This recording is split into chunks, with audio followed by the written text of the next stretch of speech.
It was way back and a long time ago. And there was this here fella named Jack. Now, Jack, he never had been married before, and he wasn't no young'un. Let me tell you, he was getting up in age. He was 42 years if he was a day. And all of his friends were married. And they were like, Jack, you need to get you a woman. He was like, I don't need me no woman. He said, I do my own gardening, I put up my own canned stuff. I mean, he butchered his own hogs, and he thought, I'm doing right real good. They said, Jack, you know that age is a-getting to you. While on these cold winter mornings, Jack, you have to climb out of that bed into a cold house, commence fixing you a fire, fix up your own breakfast, and at nighttime you got to crawl into an old cold bed, and that rheumatism is setting in, and you know them bones are starting to ache. Jack, if you had you a woman, she'd be up before daylight.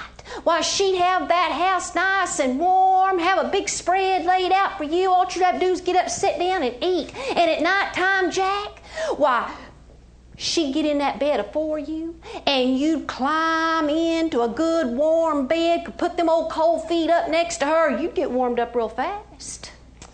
Now, Jack, he got to thinking about it.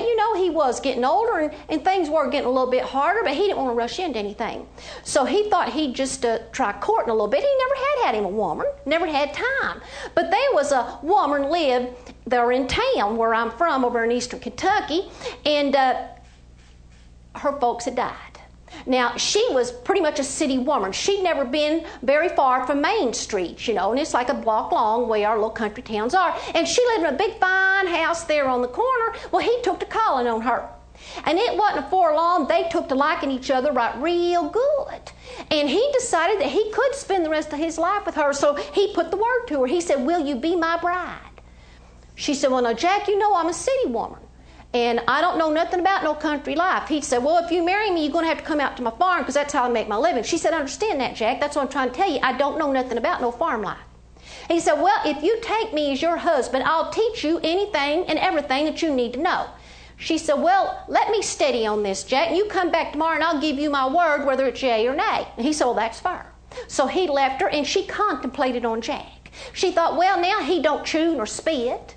He don't stink. And he was terribly good looking. She decided to accept. Well, he came back bright and early the next day, and she said, Jack, I'll marry you. Well, at their age, they didn't waste no time, because I didn't tell you she wasn't no spring chicken. She was every bit of 34 years old. So they ran out and found them a preacher man. Got married, went up to his little old house there on the mountainside. They went in yonder. They shut that door, shut the shutters to the windows. Folks, it was honeymoon time. Woo!